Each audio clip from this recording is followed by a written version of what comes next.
In today's video, we are going to be talking about how to eat and exercise according to your menstrual cycle.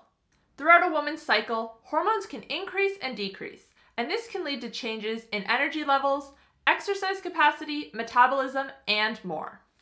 And I am sure that if you are a woman watching this, you have experienced firsthand the results of some of these hormonal changes. Cravings at different times of the month, less energy during workouts at certain times of the month. There is a reason for this. When we understand how our body changes at different times during our cycle, we can use this to our advantage. We can sync up our diet and exercise routine with our cycle and optimize our health. So in today's video, I'm going to be talking about how to eat and exercise according to your menstrual cycle, and then I will also talk about if ketogenic diets can disrupt your hormones.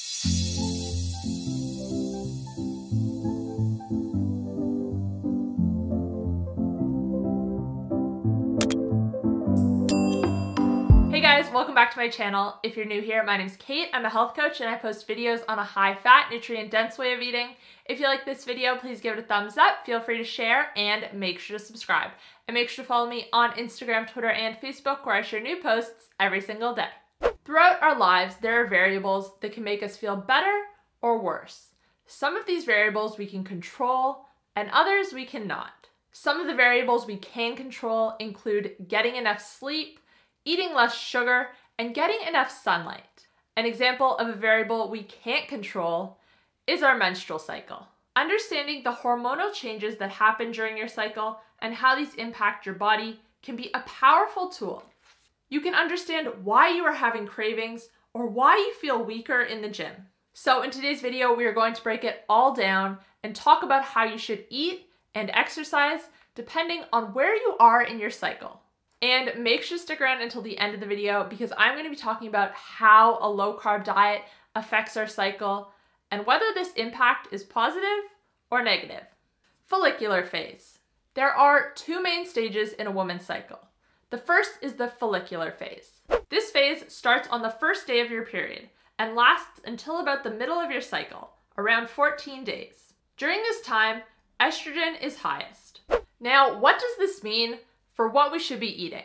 During this phase of our cycle, we are more insulin sensitive and our blood sugar is more stable. This means our bodies are better able to handle carbohydrates and utilize them properly. Now, if you are a long-time subscriber, it will come as no surprise to you that I am an advocate for low-carb diets. And just because your body is better able to process carbohydrates during this time doesn't mean you have to or should eat high quantities. It just means that if you are wanting to incorporate some carbs into your diet, maybe targeted around a workout, this would be the time to do that.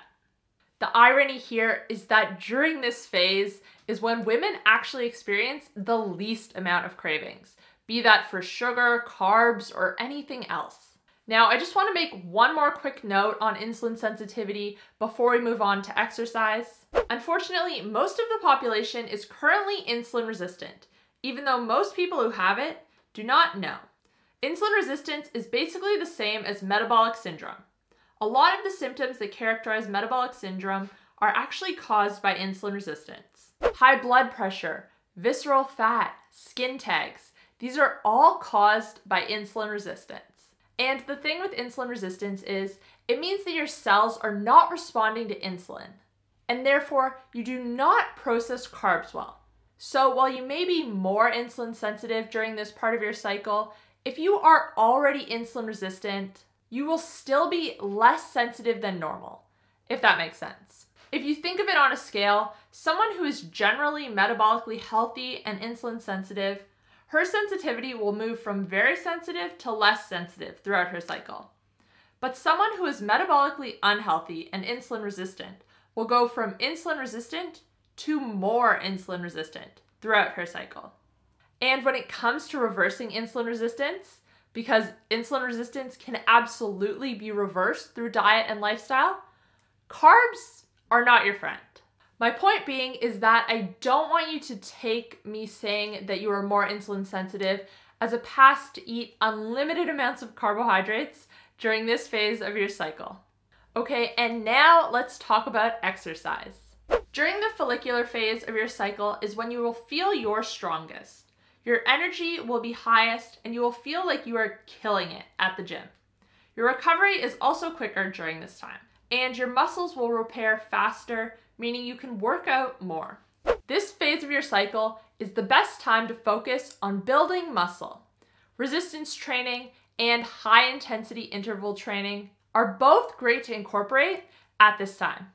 And as I said earlier, if your main goal is increasing strength and gaining muscle, then targeting some carbs around your workout might prove beneficial as a quick energy source.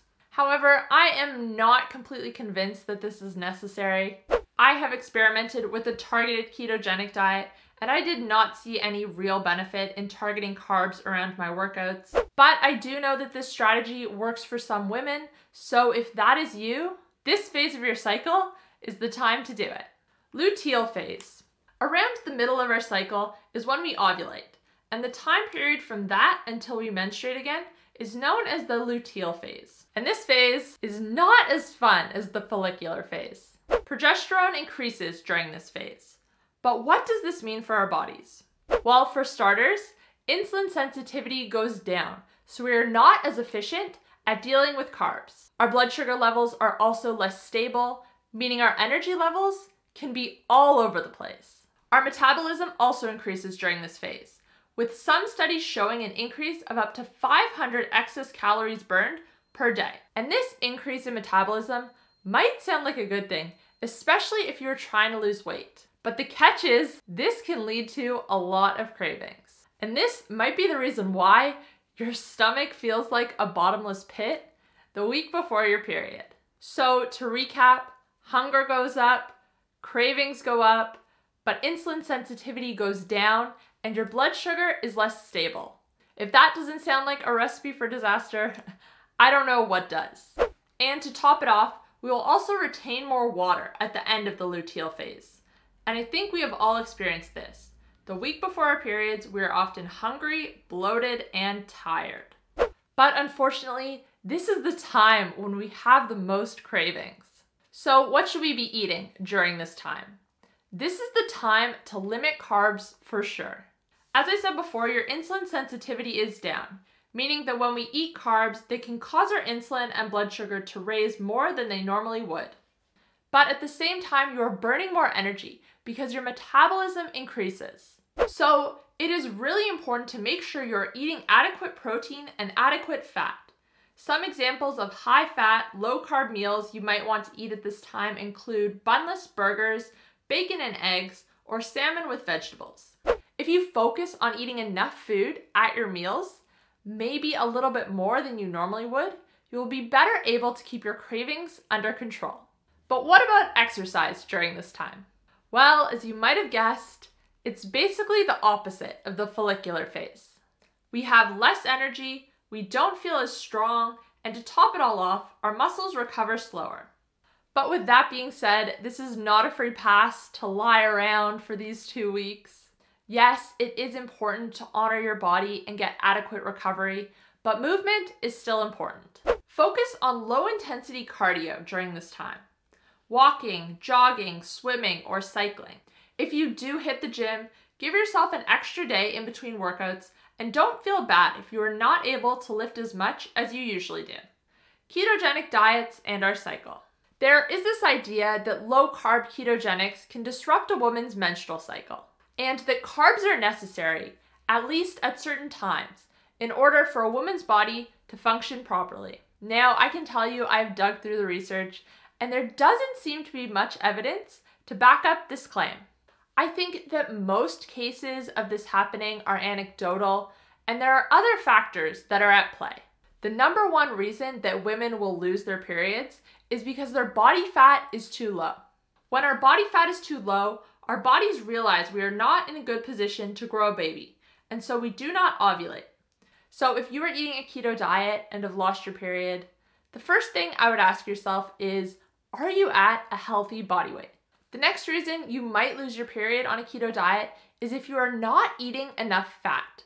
A lot of people come to the keto diet still in the mindset that fat is bad and needs to be limited. Fat is especially important on a keto diet because you are already limiting carbs, and fat is the alternate energy source. But beyond that, our bodies need fat and cholesterol to make sex hormones. If you do not consume enough, once again, you will not ovulate. And the third reason is that you simply might not be eating enough. We see this a lot with intermittent fasting as well. Some people claim that keto and intermittent fasting isn't good for women, it can disrupt the menstrual cycle, but the truth is that the issue isn't the diet, it isn't the fasting, it is simply not eating enough overall. To illustrate this, one study looked at women who fasted for 72 hours during the follicular phase of their cycle. These women saw no changes to their reproductive hormones during or after the fast. And other studies have mimicked these findings. When you are fasting, you are in the same metabolic state as when you are eating a low-carb ketogenic diet. That state is ketosis. So therefore, ketogenic diets should not negatively impact a woman's menstrual cycle. Anyways, guys, that is all I have for you today. Let me know in the comment section down below if you eat or exercise differently depending on the time of the month.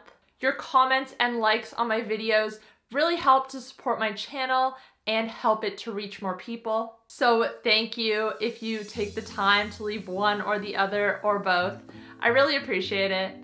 If you did enjoy this video, you might also enjoy my video on signs and symptoms of PCOS. You can check it out here. If you want to catch up on my most recent upload, you can find it here. And if you want to check out my keto diet and carnivore diet coaching programs, you can find them here. Thanks again, guys. I'll see you next time. Bye.